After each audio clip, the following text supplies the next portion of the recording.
Hi fellow book lovers and welcome back to my channel. I thought as some bonus content for this month, we would talk a little bit more about my pick for June, which was Everyone in This Room Will Someday Be Dead by Emily Austen. I tend to do this, books that I've read for the month, and then I'd pick one.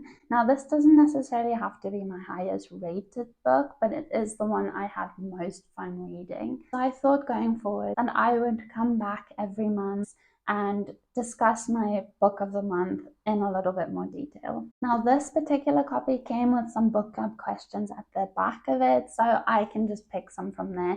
But if the book doesn't have any book club questions, I will go and find a few online and bring them to this discussion. So if you're ready, grab your drink. I have a caramel cold brew with oat milk today. Let's get into it. So we have 15 questions here, but I thought I'd pick about 5 and just chat like really casually about them. I was aiming for the ones that would least give away anything about the book. If you haven't read it yet, I obviously wouldn't want to spoil anything for you. So one of the ones I thought would be kind of spoiler free, but also a good one to discuss is Gilda's parents both seem to be unable to face difficult realities. How do you think her parents, and in particular her dad's, reactions to her behavior as a child affected her as she grew up? How do you think they affect both Gilda and Eli now that they're adults? I thought this was a really brilliant question because their part is so integral in Gilda's story. Obviously, I am going to try and keep this as spoiler-free as possible. And I felt this was the point I almost most related to, or at least one of the things I most related to, because I think her parents are so quick to act like everything's completely fine. You have a lot of those types of people around in like everyday life. I have a few of them in my life who is just so ignorant to any sort of mental health issues that it kind of makes the person who is suffering from anxiety or depression even more anxious because they have no outlet. There's nowhere to go and talk or to find a support system because the people in their life don't think mental health is a real thing.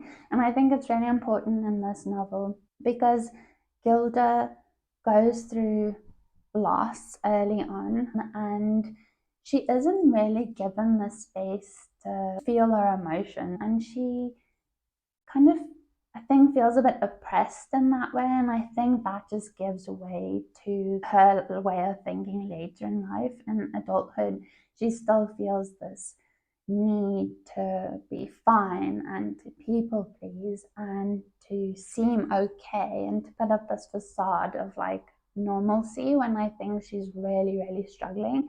And I think that is so hugely impacted by her parents. And of course also I think in her brother's case, which again I'm not gonna really divulge too much about because I don't want to spoil anything, but I think in her brother's case as well, it probably fuels his bad behavior because his parents are so ignorant of it. I wouldn't say like a cry for attention or a cry for help because I hate that phrase, but like it is almost like these two kids are really struggling and they're just trying to reach out and let their parents know that they're struggling, and like to have two people that are so oblivious to it is kind of heartbreaking. And I think that ignorance fuels Eli's bad behavior a little because he probably thinks that he can just do what he wants and no one's even gonna notice or care, sadly. Another good question that I wanted to address was this one. Barney tells Gilda that the characteristics of psychopaths are having been bullied as a child, committing petty crimes, and being chronically unemployed, which we know are all criteria that fit Gilda. What do you think it means to her to hear that she fits the profile? And do you think we paint with too broad a brush when we talk about people with mental illness? This is such a good question, and I absolutely do. And I'm not going to sit here and pretend that I've never done the same. Like, I think it's easy to generalize as we do with most things in life, and it's easy to think, oh, everyone who fits a certain box is bad. Ever means that, you know, you're a psychopath or a killer just because you can tick a few boxes and share some commonalities. I think if you're in the frame of mind where you're anxious already, especially if there's doubt in your mind that you're disassociating, or you're kind of struggling to fill in all the gaps in your memories, then hearing that, hey, like, you could maybe a psychopath is not the way to help someone with acute anxiety. It's definitely like a good question and a good talking point, because I think it's also such a generational thing. We see Barney, who, this isn't really a spoiler, is senior, he's getting on in the years, and feel like, and now I'm the one generalizing, but I think especially when it comes to the older generation, they kind of seem quite like rigid in their definitions of people and how they think mental illness contributes to only bad things, when we all know that isn't true. Like, obviously you can suffer from mental illness and be an everyday person. You don't necessarily need to be a serial killer. Those two things don't really align. So yeah, it's interesting. Another question I thought would be fairly spoiler-free is, how does Gilda's worldview contrast with Giuseppe's opinion that you can do anything you'd like in life as long as you believe that you can? This was a point of great frustration for me reading this novel, because we have this person with all of his like toxic positivity. He's acted positive and like everything is possible for so long that he kind of now buys into that. But I think it's a really interesting point of conversation, because again, it feels so relevant to my own experience with anxiety and depression, because there are so many people who have this point of view, and obviously people who haven't experienced it who have this point of view that, you just need to get up and choose to be happy and choose positivity and like take a multivitamin and you'll be fine. There's a lack of empathy for mental illness because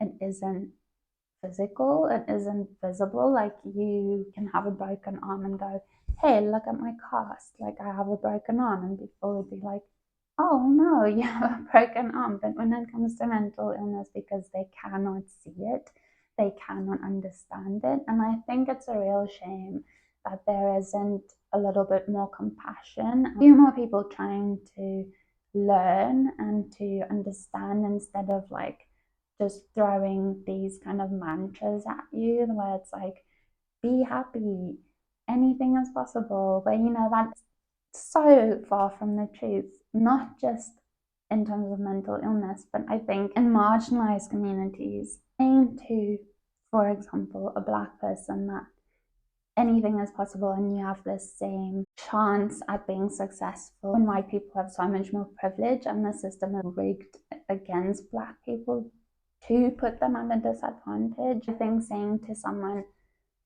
you can do it, you can do it. You just need to put your mind to it when you're in a prime position to succeed and they're not, is just so ignorant and disrespectful. In this, we have this straight white male, and those are three things that put you in the best position to succeed and do whatever you want. And then to talk to someone else who isn't in that position and say that you can do it, you're just not putting your mind to it. Yeah, just blows my mind. The fourth question I need to tackle, which I will keep quite brief and vague, again to avoid any spoilers. In what ways does working in the church subvert Gilda's and perhaps our own expectations of what the experience will be like for her? And I thought that was really interesting because, of course, there's the idea that if you are homosexual, you are living in sin. And so, like, it is really interesting for a lesbian, Gilda, to go and work in this church. And I think we think, and she thinks that, she'll be met with a lot of judgment, because there is the fact that she is queer, there's the fact that she is not Catholic, and there's the fact that she has mental illness. And I think those are also the things that religion does not take well to. And then I think we maybe expect it to be a place of judgment. And I think instead, even though there are those sort of points, for sure, but I think what I took away from it anyway was people who are struggling just as much. She did find a little bit more of a support system there. And I think the funny thing to me anyway, reading it, was feeling like she had more freedom to kind of find herself there than she did in her own home with her own parents. So yeah, I think that one was really interesting, but I cannot talk about that one in too much detail without spoiling it. The final question that I'll go into today was, what do Gilda's experiences with the healthcare system reveal to us about how acute anxiety is managed or mismanaged by healthcare professionals? How could her visits have been handled differently? I thought this was such an accurate representation of mental health treatment as someone who has kind of gone through the NHS, which is the UK's health system, to get counselling and therapy. It isn't a priority. It's almost met with like an eye roll and a sigh. It's almost like you're inconveniencing someone by showing up and asking for help when, it's a funny thing because I feel like whenever there is talk about mental health, the overriding message is always to reach out and ask for help. And I think that isn't always the case. I think, again, coming back to the fact that if people aren't living it and they're not experiencing it, they do feel like it is hypochondria, or, they think you want attention or you're just showing up for the sake of showing up. I don't quite know what the thought process is, but I think it's really interesting, especially to see it represented in this novel so well, is like how not seriously she has been taken. And I think it's a real shame, because I think if people do take it seriously and they actually help and they kind of put in the effort and they add a little bit of compassion into the mix, that experience will change so much. Like, it can be represented positively instead of negatively. So yeah, I think it's a real shame. But like, I loved kind of reading this novel and annotating this novel and then reading the questions in the back and kind of going through them in my mind, because I think sometimes we almost do need a bit of a debrief. Like, we need to actually like analyze what we read, and I love doing that. So yeah, this has been my sort of book club discussion, I guess, of Everyone in This Room Will Someday Be Dead by Emily Austen. As I said, I do want to continue this series, so every month with my pick of the month, I will likely choose like 5 questions. I'm hoping to keep them spoiler free and vague, so that if you haven't read them, maybe this is enough to intrigue you to read the book. Otherwise, if you have read it, let's discuss. I would love to hear everyone's opinion and how they interpreted the book and how they interpreted these questions. If you are going to talk in depth about it, maybe warn us with a spoiler warning or something for the sake of people who haven't read it. But yeah, let's chat, because I would love to. As always, thank you so much for sticking with me. If you like this video, give it a thumbs up and subscribe while you're there if you don't mind. I'll see you next time.